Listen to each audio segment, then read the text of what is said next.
कमाल कलाकार, जबरदस्त डायलॉग आणि धमाल गाणी असं दमदार कॉम्बिनेशन असलेल्या दुनियादारी चित्रपटाला 10 वर्ष पूर्ण झाली आहेत. 2013 साली आलेला संजय जाधव दिग्दर्शित हा चित्रपट तुफान गाजला आणि ब्लॉकबस्टर ठरला. जाणून घेऊयात या चित्रपटाविषयीच्या या खास गोष्टी. सगळ्यात महत्त्वाचं म्हणजे या चित्रपटाची स्टार कास्ट.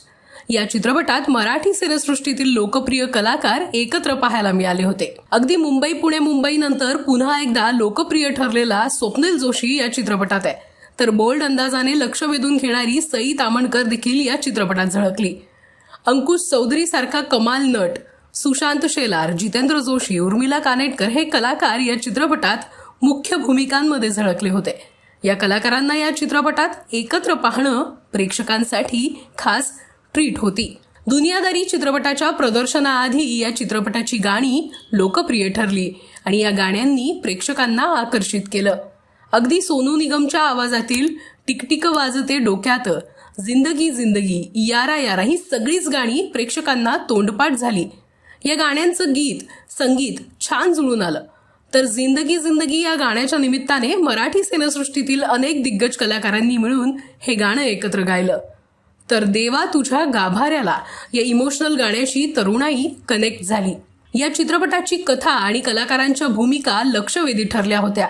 अभिनेता स्वप्नील जोशीने साकारलेला श्रेयस असेल, सई तामणकरने साकारलेली शिरीन, अंकुश चौधरीने साकारलेला दिग्या यासह सगळी पात्र प्रेक्षकांच्या आजही लक्षात आहेत. या चित्रपटातील स्वप्नील जोशी आणि सई तामणकरची केमिस्ट्री विशेष लक्षवेधी ठरली होती. या चित्रपटातील त्यांची जोडी सुपरहिट ठरली. तर जितेंद्र जोशीने साकारलेला खलनायकही हटके शैलीमुळे लक्षवेधी ठरला. तरुणाईला या चित्रपटाने अक्षरशः वेड लावलं ते या चित्रपटाच्या संवादांमुळे. या चित्रपटात एकापेक्षा एक संवाद आहेत, ज्यामुळे तरुणाई आणखी कनेक्ट झाली. मैत्री, प्रेम, आयुष्याची फिलॉसॉफी सांगणारे हे संवाद चांगलेच लक्षवेधी ठरले होते. तेरी मेरी यारी, मेवणे मेवणे पासून ते बच्चू आहेस तू, हे सगळे डायलॉग प्रेक्षकांना तोंडपाठ झाले होते. आजही या डायलॉगवर सोशल मीडियावर मीम्स पाहायला मिळतात. या चित्रपटाचं प्रमोशनही हटके पद्धतीने पाहायला मिळालं. या चित्रपटातील कलाकारांचे विविध लुक्स प्रेक्षकांसमोर वेगवेगळ्या प्रमोशनमधून समोर आले. सोशल मीडियावरही मोठ्या प्रमाणात चित्रपटाचं प्रमोशन झालं.